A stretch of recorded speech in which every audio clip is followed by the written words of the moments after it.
Olá pessoal, então hoje dia 24 de setembro de 2021, mais uma aula da disciplina de projetos elétricos industriais. Nós estamos estudando a unidade 6, que é o dimensionamento de componentes industriais. Ah, Nós vimos na aula passada, com a presença de alguns alunos, o item 6.1 dessa unidade, que era sobre condutores e proteções para circuitos de motores. Infelizmente, na aula de hoje, nenhum aluno compareceu, mas então eu estou gravando esse vídeo aqui para tratar apenas hoje, então, sobre o item 6.2 da disciplina, para a gente não ficar com o conteúdo atrasado. E na aula de hoje eu havia previsto também, né, um tempo para a gente poder discutir sobre as dúvidas do trabalho, né, como a gente não tem aluno, peço que vocês utilizem então o fórum caso alguém tenha alguma dúvida sobre o trabalho. Então, passando aqui rapidamente pela aula passada, onde nós terminamos a aula fazendo o exemplo de dimensionamento de condutor e de fusível de proteção. Nós começamos então hoje aqui a falar sobre a coordenação e seletividade. O termo seletividade, ele vem da característica que um sistema elétrico deve ter quando esse sistema é submetido a correntes anormais, de fazer atuar dispositivos de proteção de maneira a desligar somente a parte afetada da instalação. Então, por isso, seletividade é a capacidade do circuito de selecionar o ponto da instalação onde nós tivemos um problema e de fazer o desligamento daquele ponto, a mitigação do problema naquele ponto. A adoção da seletividade ela vai dar a mais perfeita coordenação, então daí o nome coordenação, entre a atuação de vários componentes da proteção, né, ou seja, os tempos de atuação eles estarão coordenados de tal forma que se garante a proteção correta. Começar a tratar aqui, né, o que a gente vai ver hoje então é algumas combinações que a gente pode ter de proteção na instalação, de quando a gente usa fusível com fusível, fusível com disjuntor, disjuntor com fusível, disjuntor com disjuntor. Ocorre que numa instalação industrial, um pouco diferente de uma instalação residencial, onde o mais comum é nós termos um único quadro de distribuição por pavimento, né? E aí a gente tem naquele quadro de distribuição um disjuntor, né, geral do quadro e um disjuntor por circuito. É comum numa instalação industrial nós temos uma distribuição de diversos quadros, né? Então tem um quadro que interliga outro quadro, que interliga outro quadro, e aí lá na frente eu vou ter um circuito terminal, assim como no meio do caminho, nesses quadros intermediários, alguns circuitos terminais. E aí a questão da seletividade, né, ela diz respeito exatamente que quando eu tiver um problema em um circuito terminal desse, que pode ser um circuito que atende uma carga única, ou um circuito que atende um conjunto de cargas, que o problema ele seja mitigado, ele seja eliminado apenas naquele circuito terminal que apresentou o problema. Então, por exemplo, o motor entrou em curto-circuito, desliga o disjuntor daquele motor ou rompe apenas o elo fusível, o fusível que está alimentando aquele motor. E não desliga, por exemplo, toda uma indústria ou todo um setor, né, de maneira indevida. E aí, isso garante a coordenação, então, né, entre todos os fusíveis e disjuntores daquela instalação. Né? Quando a gente consegue fazer essa seletividade, vai garantir essa coordenação perfeita entre todos esses elementos. E aí, o que a gente vai ver, então, é exatamente como é que a gente faz para garantir essa seletividade. Então, em casos onde a gente tem fusível, a gente fala um fusível amontante, um fusível ajusante, né, olhando para a figura da direita, o amontante é o que está mais próximo à fonte, o ajusante é o que está mais próximo à carga. Tá? O rosa aqui, né, é o que está mais próximo da fonte e o azul, o ajusante, está mais próximo à carga. Eu tenho que garantir que quando nós tivermos um problema aqui embaixo, né, por exemplo, na saída do fusível ajusante, que se rompa o fusível, apenas o fusível azul e não o fusível rosa. A gente pode entender aqui que na saída do fusível rosa, diversas cargas são alimentadas por esse fusível, né? Ou seja, a corrente desse fusível é dada pela soma de diversas correntes que nós temos aqui embaixo. Então, caso eu tenha um problema aqui no circuito alimentado pelo fusível azul, deve romper esse fusível azul, né, para garantir a continuidade do fornecimento para todos os outros circuitos que estão interligados a esse fusível de cor rosa. Tá? Ah, e aí, para a gente garantir isso, a gente tem que verificar as curvas de tempo por corrente de ambos os fusíveis, na verdade de todos que estiverem aqui juntos com o fusível rosa. E aí, para garantir que ele não vai se romper antes do fusível azul, eu tenho que olhar se essas curvas, né, a do fusível azul e do fusível rosa, se elas se tocam em algum momento, né, de toda a curva. Se elas não se tocarem, né, eu consigo garantir essa seletividade. Ou seja, para qualquer corrente aqui, né, esse fusível azul ele vai se romper antes do rosa, é o que garante que vai ser eliminado o problema apenas do fusível azul.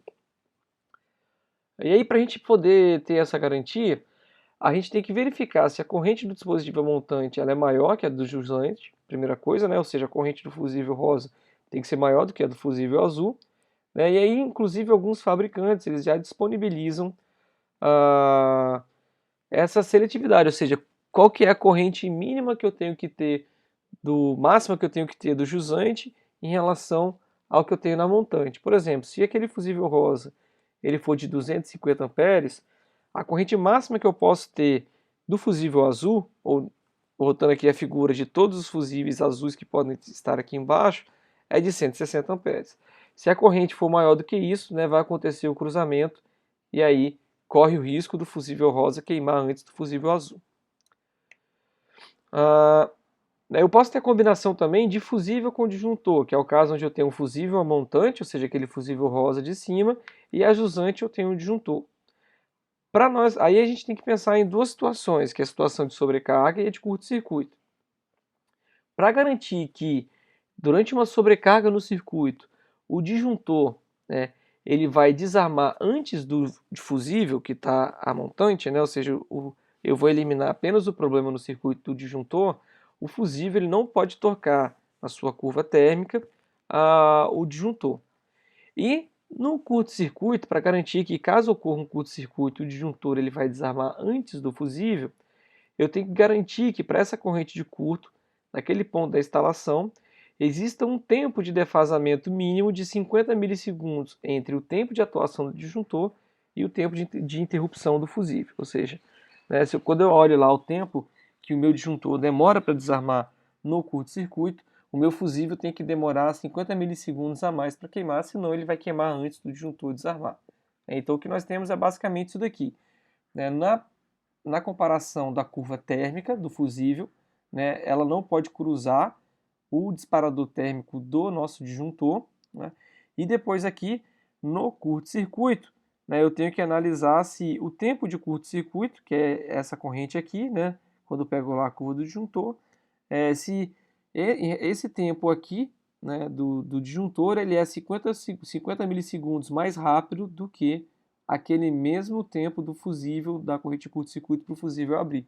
Então eu vejo essa distância entre as duas curvas, e aí se isso for atendido, se essa parte térmica não cruza com o fusível, e se o tempo de curto-circuito para desarme do disjuntor ele é 50 milissegundos mais rápido do que o fusível, eu garanto então a seletividade. Né? Então o que a gente está estudando é isso daqui, um fusível a montante, um disjuntor a jusante e o curto-circuito, desculpa, aqui no circuito do disjuntor.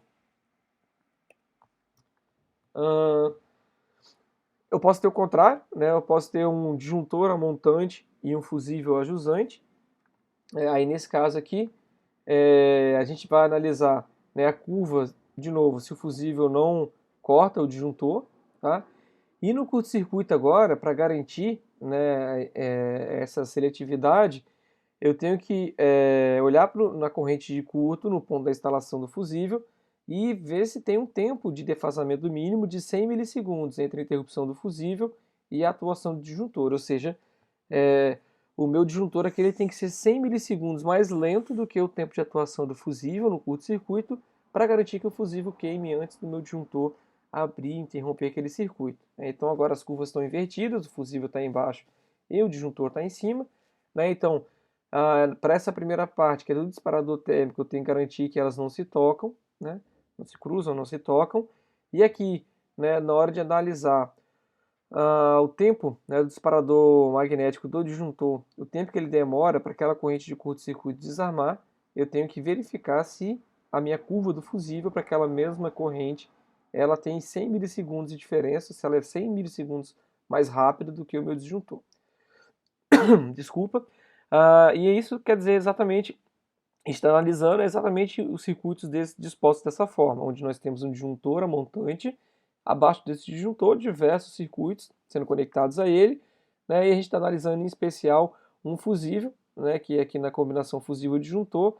Então esse cara aqui, ele tem que ser capaz de queimar, né, de abrir, de ser interrompido durante um curto-circuito 100 milissegundos mais rápido do que o disjuntor, para garantir que nessa situação ele vá interromper a falha, né, antes do nosso disjuntor desarmar, desligando todos os circuitos que estão conectados a ele. E na última configuração que nós podemos ter, então, é a configuração de disjuntor com disjuntor, ou seja, tem um disjuntor tanto a montante quanto a jusante. E aí, em relação à curva de sobrecarga, a corrente do disjuntor que está a montante, ela tem que ser pelo menos 1,25, ou seja, 25% maior do que o disjuntor que está a montante. Por exemplo, se o que está a jusante, perdão, se o que está a jusante ele é de 100 amperes, o que está a montante tem que ser 1,25 vezes 100, dá 125, ou seja, ele tem que ser maior ou igual a 125 amperes, senão não vai dar para garantir essa coordenação durante a sobrecarga. E no curto-circuito, a corrente de atuação de disparador magnético a montante, que está em cima, ela deve ser maior que a corrente de atuação de disparador magnético que está embaixo. E aí a gente tem que garantir, para isso funcionar adequadamente, um defasamento mínimo de 150 mA entre o tempo máximo de abertura do disjuntor a jusante e o mínimo do disjuntor a montante. Ou seja, né, pega o tempo, supondo que seja de 100 milissegundos do disjuntor que está a jusante, o de cima, esse é o tempo máximo, né, do que está a jusante, o de cima tem que ter o mínimo 100 mais 150, que seria 250 milissegundos para poder fazer o desarme. E aí dessa forma eu garanto a seletividade entre os dois disjuntores.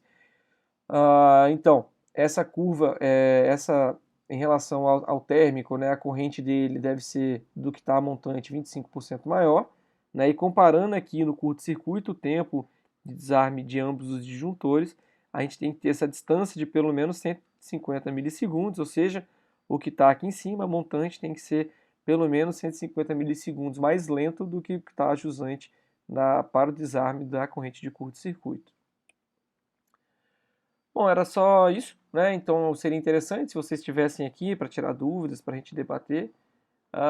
Mas, de qualquer forma, quando vocês não compareceram, peço então que vocês enviem as dúvidas a respeito da coordenação e seletividade no AVA. E aí, a semana que vem, vocês vão estar de recesso e na semana posterior, né, logo após o recesso, a gente dá o retorno das nossas aulas, finalizando essa unidade, estudando sobre o dimensionamento de dutos, eletrocalhas, bandejas perfiladas e canaletas de piso. Tá? Pessoal, peço mais uma vez que vocês façam um esforço para comparecer às aulas, principalmente quando a gente vai fazer dimensionamento, porque é bem provável que vocês tenham bastante dúvida, tá, a respeito do dimensionamento desses equipamentos. Agradeço por vocês terem assistido o vídeo até aqui, um abraço, bom final de semana.